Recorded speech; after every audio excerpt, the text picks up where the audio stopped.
رسول اللہ صلی اللہ علیہ وسلم نے ایک انصاری کو بلایا۔ وہ آئے تو ان کے سر سے پانی ٹپک رہا تھا۔ رسول کریم صلی اللہ علیہ وسلم نے فرمایا، شاید ہم نے تمہیں جلدی میں ڈال دیا۔ انہوں نے کہا، جی ہاں۔ تب رسول اللہ صلی اللہ علیہ وسلم نے فرمایا کہ جب کوئی جلدی کا کام آ پڑے یا تمہیں انزال نہ ہو تو تم پر وضو ہے، غسل ضروری نہیں۔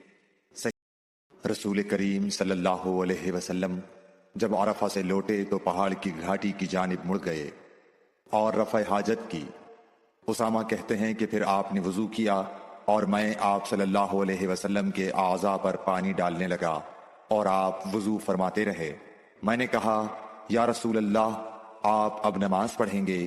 آپ نے فرمایا، نماز کا مقام تمہارے سامنے یعنی مزدلفہ میں ہے، وہاں نماز پڑھی جائے گی۔ اس حدیث سے ثابت ہوا کہ وضو میں دوسرے آدمی کی مدد لینا جائز ہے۔ مغیرہ بن شعبہ رضی اللہ عنہ ایک سفر میں رسول کریم صلی اللہ علیہ وسلم کے ساتھ تھے۔ وہاں آپ رفع حاجت کے لیے تشریف لے گئے۔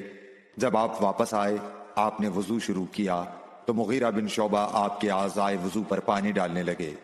آپ صلی اللہ علیہ وسلم وضو کر رہے تھے۔ آپ نے اپنے منہ اور ہاتھوں کو دھویا، سر کا مسح کیا اور موزوں پر مسح کیا۔ عبداللہ بن عباس رضی اللہ تعالی عنہ نے رات رسول کریم صلی اللہ علیہ وسلم کی زوجہ مطہرہ اور اپنی خالہ میمونہ رضی اللہ عنہا کے گھر میں گزاری۔ وہ فرماتے ہیں کہ میں تکیے کے عرض یعنی گوشے کی طرف لیٹ گیا اور رسول کریم صلی اللہ علیہ وسلم اور آپ کی اہلیہ نے معمول کے مطابق تکیے کی لمبائی پر سر رکھ کر آرام فرمایا۔ رسول اللہ صلی اللہ علیہ وسلم سوتے رہے اور جب آدھی رات ہو گئی یا اس سے کچھ پہلے یا اس کے کچھ بعد آپ بیدار ہوئے اور اپنے ہاتھوں سے اپنی نیند کو دور کرنے کے لیے آنکھیں ملنے لگے۔ پھر آپ نے سورہ آل عمران کی آخری 10 آیتیں پڑھیں۔ پھر ایک مشکیزے کے پاس جو چھت میں لٹکا ہوا تھا آپ کھڑے ہو گئے اور اس سے وضو کیا خوب اچھی طرح، پھر کھڑے ہو کر نماز پڑھنے لگے۔ ابن عباس رضی اللہ تعالی عنہ کہتے ہیں، میں نے بھی کھڑے ہو کر اسی طرح کیا جس طرح آپ نے وضو کیا تھا۔ پھر جا کر میں بھی آپ کے پہلو مبارک میں کھڑا ہو گیا۔ آپ نے اپنا داہنا ہاتھ میرے سر پر رکھا اور میرا دایاں کان پکڑ کر اسے مروڑنے لگے۔ پھر آپ نے 2 رکعتیں پڑھیں، اس کے بعد پھر 2 رکعتیں پڑھیں، پھر 2 رکعتیں پڑھیں، پھر 2 رکعتیں پڑھیں، پھر 2 رکعتیں پڑھیں، پھر 2 رکعتیں پڑھ کر اس کے بعد آپ نے وتر پڑھا اور لیٹ گئے۔ پھر جب مؤذن آپ کے پاس آیا تو آپ نے اٹھ کر 2 رکعت معمولی طور پر پڑھیں، پھر باہر تشریف لا کر صبح کی نماز پڑھی۔ اسماء بنت ابی بکر کہتی ہیں کہ میں رسول اللہ صلی اللہ علیہ وسلم کی زوجہ محترمہ عائشہ رضی اللہ تعالی عنہا کے پاس ایسے وقت آئی جبکہ سورج کو گہن لگ رہا تھا اور لوگ کھڑے ہو کر نماز پڑھ رہے تھے۔ کیا دیکھتی ہوں وہ بھی کھڑے ہو کر نماز پڑھ رہی ہیں۔ میں نے کہا کہ لوگوں کو کیا ہو گیا ہے، تو انہوں نے اپنے ہاتھ سے آسمان کی طرف اشارہ کر کے کہا، سبحان اللہ۔ میں نے کہا، کیا یہ کوئی خاص نشانی ہے؟ تو انہوں نے اشارے سے کہا کہ ہاں۔ تو میں بھی آپ کے ساتھ نماز کے لیے کھڑی ہو گئی۔ آپ نے اتنا قیام فرمایا کہ مجھ پر غشی طاری ہونے لگی اور میں اپنے سر پر پانی ڈالنے لگی۔ جب رسول اللہ صلی اللہ علیہ وسلم نماز سے فارغ ہوئے تو آپ نے اللہ کی حمد و ثنا بیان کی اور فرمایا، آج کوئی چیز ایسی نہیں رہی جس کو میں نے اپنی اس جگہ نہ دیکھ لیا ہو، حتیٰ کہ جنت اور دوزخ کو بھی دیکھ لیا۔ اور مجھ پر یہ وحی کی گئی ہے کہ تم لوگوں کو قبروں میں آزمایا جائے گا، دجال جیسی آزمائش یا اس کے قریب قریب۔ راوی کا بیان ہے کہ میں نہیں جانتی کہ اسماء نے کون سا لفظ کہا۔ تم میں سے ہر ایک کے پاس اللہ کے فرشتے بھیجے جائیں گے اور اس سے کہا جائے گا کہ تمہارا اس شخص یعنی محمد صلی اللہ علیہ وسلم کے بارے میں کیا خیال ہے۔ پھر اسماء نے لفظ ایماندار کہا یا یقین رکھنے والا کہا، مجھے یاد نہیں۔ بہرحال وہ شخص کہے گا کہ محمد صلی اللہ علیہ وسلم اللہ کے سچے رسول ہیں، وہ ہمارے پاس نشانیاں اور ہدایت کی روشنی لے کر آئے، ہم نے اسے قبول کیا، ایمان لائے اور آپ کا اتباع کیا۔ پھر اس سے کہہ دیا جائے گا کہ تو سو جا، در حال یہ کہ تو مرد صالح ہے اور ہم جانتے تھے کہ تو مومن ہے۔ اور بہرحال منافق یا شکی آدمی، اسماء نے کون سا لفظ کہا مجھے یاد نہیں۔ جب اس سے پوچھا جائے گا کہے گا کہ میں کچھ نہیں جانتا، میں نے لوگوں کو جو کہتے سنا وہی میں نے بھی کہہ دیا۔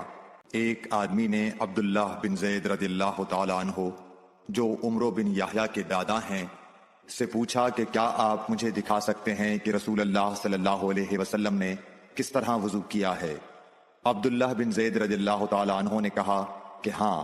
پھر انہوں نے پانی کا برتن منگوایا، پہلے پانی اپنے ہاتھوں پر ڈالا اور 2 مرتبہ ہاتھ دھوئے، پھر 3 مرتبہ کلی کی، 3 بار ناک صاف کی، پھر 3 دفعہ اپنا چہرہ دھویا، پھر کوہنیوں تک اپنے دونوں ہاتھ 2 مرتبہ دھوئے، پھر اپنے دونوں ہاتھوں سے اپنے سر کا مسح کیا۔ اس طور پر اپنے ہاتھ پہلے آگے لائے پھر پیچھے لے گئے، مسح سر کے ابتدائی حصے سے شروع کیا، پھر دونوں ہاتھ گدی تک لے جا کر وہیں واپس لائے جہاں سے مسح شروع کیا تھا، پھر اپنے پیر دھوئے۔ عمرو بن حسن نے عبداللہ بن زید رضی اللہ تعالیٰ عنہ سے رسول اللہ صلی اللہ علیہ وسلم کے وضو کے بارے میں پوچھا تو انہوں نے پانی کا تشت منگوایا اور ان پوچھنے والوں کے لیے رسول اللہ صلی اللہ علیہ وسلم کا سا وضو کیا۔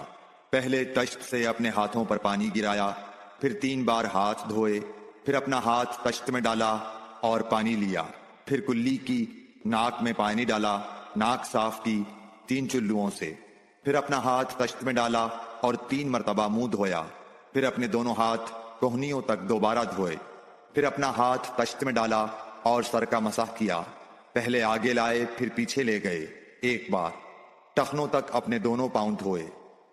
ابو جحیفہ رضی اللہ تعالیٰ عنہ کہتے تھے کہ ایک دن رسول اللہ صلی اللہ علیہ وسلم ہمارے پاس دوپہر کے وقت تشریف لائے تو آپ کے لیے وضو کا پانی حاضر کیا گیا جس سے آپ نے وضو فرمایا۔ لوگ آپ کے وضو کا بچا ہوا پانی لے کر اسے اپنے بدن پر پھیرنے لگے۔ آپ نے ظہر کی 2 رکعتیں ادا کیں اور عصر کی بھی 2 رکعتیں، اور آپ کے سامنے آڑ کے لیے ایک نیزہ تھا۔ ابو موسیٰ اشعری رضی اللہ تعالیٰ عنہ کہتے ہیں کہ نبی کریم صلی اللہ علیہ وسلم نے ایک پیالہ منگوایا جس میں پانی تھا، اس سے آپ نے اپنے ہاتھ دھوئے اور اسی پیالے میں منہ دھویا اور اسی میں کلی فرمائی، پھر فرمایا تو تم لوگ اس کو پی لو اور اپنے چہروں اور سینوں پر ڈال لو۔ محمود بن ربی جب چھوٹے تھے تو رسول اللہ صلی اللہ علیہ وسلم نے انہی کے کنویں کے پانی سے ان کے منہ میں کلی ڈالی تھی، اور عروہ نے اسی حدیث کو مسعور وغیرہ سے بھی روایت کیا ہے، اور ہر ایک راوی ان دونوں میں سے ایک دوسرے کی تصدیق کرتے ہیں کہ جب رسول اللہ صلی اللہ علیہ وسلم وضو فرماتے تو آپ کے بچے ہوئے وضو کے پانی پر صحابہ رضی اللہ عنہم جھگڑنے کے قریب ہو جاتے تھے۔ صائب بن یزید کہتے تھے کہ میری خالہ مجھے نبی کریم صلی اللہ علیہ وسلم کی خدمت میں لے گئیں اور عرض کیا کہ یا رسول اللہ، میرا یہ بھانجا بیمار ہے۔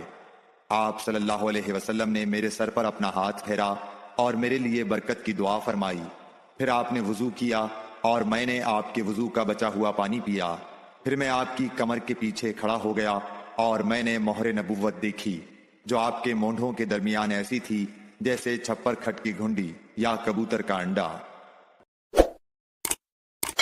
Like, share and subscribe for more videos.